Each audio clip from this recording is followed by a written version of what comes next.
Parkinson's रोग एक neurological condition है जो दुनिया भर में लाखों लोगों को प्रभावित करती है।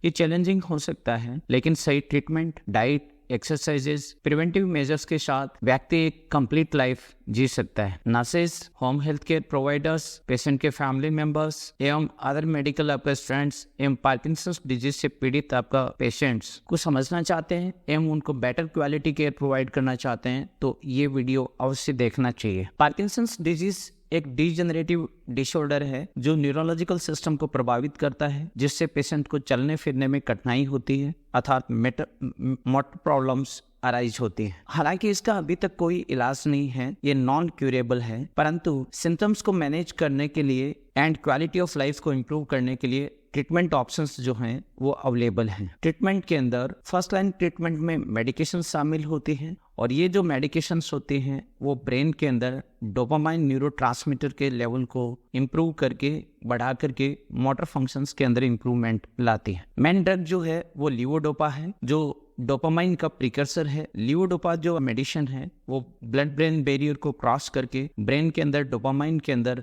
कन्वर्ट हो जाती है। लीवोडोपा जो है वो सभी आपका मेडिसिन के अंदर सबसे ज़्यादा प्रभावी मेडिसिन है, लेकिन लीवोडोपा शरीर के अन्य हिस्सों में भी डोपामाइन न्यूरोट्रांसमीटर का प्रोडक्शन करती है। लंबे समय तक मेडिसिन का उपयोग करने से साइड इफ़ेक्ट्स वो आपका होते हैं, इसलिए साइड इफ़ेक्ट्स को आपका कम करने के लिए इस मेडिसिन को अन्य मेडिसिन्स जैसे कार्बिडोपा के साथ में दिया जाता है। ये मेडिसिन्स ब्रेन के बाहर डोपामाइन जो है उसके आपका प्रोडक्शन को या एक्शन को रोकती है, इसलिए लीवोडोपा को हमेशा आपका कार्बिडोपा या अदर मेडिकेशंस के साथ में एडमिनिस्टर किया जाता है। लीवोडोपा के अलावा डोपामाइन एगोनिस्ट मेडिसिन्स जैसे कि ब्रोमोक्रिप्टिन भी अवेलेबल है। ये डोपामाइन रिसेप्टर्स के साथ में जुड़ करके डोपामाइन की तरह ही आपका कार्य करते हैं। ये भी मेडिसिन्स की एक कैटेगरी है। इसके साथ ऐसे आपका मेडिसिन्स अवेलेबल हैं जो उन एंजाइम्स को इनहिबिट करती हैं जो डोपामाइन को ब्रेक करते हैं, जैसे कि mono amino oxidase type B inhibitors medications की एक कैटेगरी है, जिसमें मार्केट के अंदर आपका रेगाजिलिन और सेलिजिनिन मेडिकेशंस जो हैं वो अवेलेबल है। इन मेडिसिन्स का भी आपका उपयोग किया जाता है। ऐसे पेशेंट्स जिनके ऊपर मेडिकेशंस का प्रभाव नहीं होता है, ड्रग्स इफेक्टिव नहीं होती हैं, उन पेशेंट्स के लिए आपका सर्जरी जो है वो ऑप्शन है। सर्जरी के अंदर आपका डीप ब्रेन स्टिमुलेशन आपका सर्जरी है, जिसके अंदर न्यूरो स्टिमुलेटर नामक एक डिवाइस जो है वो ब्रेन के अंदर इम्प्लांट की जाती है। न्यूरो स्टिमुलेटर डिवाइस जो है वो ब्रेन के विभिन्न एरियाज के अंदर इम्पल्सेस आपका सेंड करती है और इम्पल्सेस सेंड करके आपका जो सिम्टम्स होते हैं उनको आपका रेगुलेट करती है, कंट्रोल करती है। मेडिसिन्स एवं सर्जरी के अलावा आपका बैलेंस डाइट भी आपका पार्किंसंस डिजीज के मैनेजमेंट में महत्वपूर्ण आपका सहायता कर सकती है। इसलिए ऐसी आपका डाइट जिसके अंदर आपका फ्रूट्स एवं वेजिटेबल्स हो, जो एंटीऑक्सीडेंट्स एवं आपका विभिन्न मिनरल्स जैसे कि मैग्नीशियम, सेलेनियम, जिंक, आयरन, आपका विटामिन डी से भरपूर हो, ऐसे आपका डाइट्स आपका पेशेंट को देना चाहिए, खाना चाहिए। जैसे कि फिशेज हैं, नट्स हैं जिनके अंदर ओमेगा 3 फैटी एसिड्स पाए जाता है जो आपका महत्वपूर्ण रूप से सहायता कर सकता है। इसके अलावा पेशेंट का जो बॉडी का हाइड्रेशन लेवल है, वाटर का जो लेवल है उसको भी बना के रखना चाहिए। डाइट के अंदर फाइबर्स होना चाहिए। ये कॉन्स्टिपेशन रोकने के अंदर महत्वपूर्ण आपका रोल प्ले करते हैं, क्योंकि कॉन्स्टिपेशन भी पार्किंसंस के पेशेंट में एक महत्वपूर्ण समस्या है। इसलिए डाइट्स जो प्रोटीन एंड कार्बोहाइड्रेट्स से रिच हैं और रेगुलर आपका डाइट लेते हैं तो बॉडी के अंदर आपका एनर्जी का लेवल जो है वो कांस्टेंट बना रहता है, जो पेशेंट को काफ़ी फायदा पहुंचाता है। डाइट और आपका मेडिकेशंस के अलावा आपका रेगुलर जो एक्सरसाइजेज हैं वो भी मैनेजमेंट के अंदर एक महत्वपूर्ण रोल प्ले करते हैं।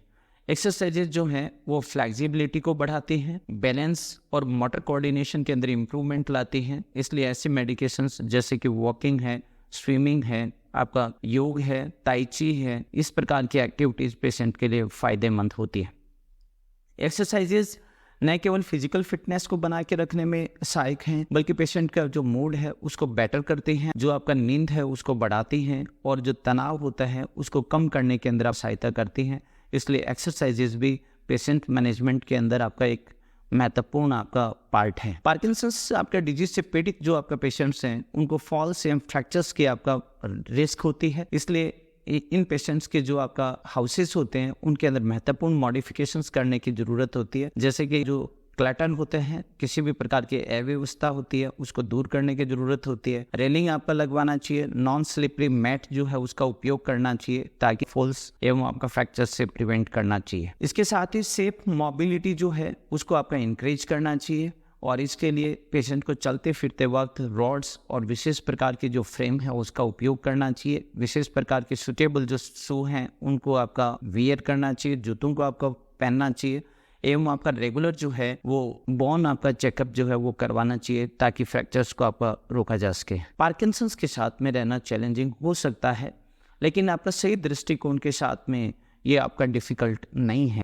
याद रखिए, आपका प्रत्येक जो जर्नी होती है वो एक कदम से शुरू होती है। पार्किंसंस के साथ हेल्दियर लाइफ स्टाइल जो है वो आपका कदम होता है और ये एक बेटर क्वालिटी की तरफ आपका एक स्टेप है। पार्किंसंस जो है वह आपके जीवन का एक हिस्सा हो सकता है, लेकिन ये आपको डिफाइन नहीं करता है। सही treatment, diet, exercises, preventive measures आपको एक कंप्लीट एवं आपका एक्टिव लाइफ आपका जीने के अंदर सहायता कर सकते हैं। इसलिए ये सब आपका उपाय जो है वो करना चाहिए।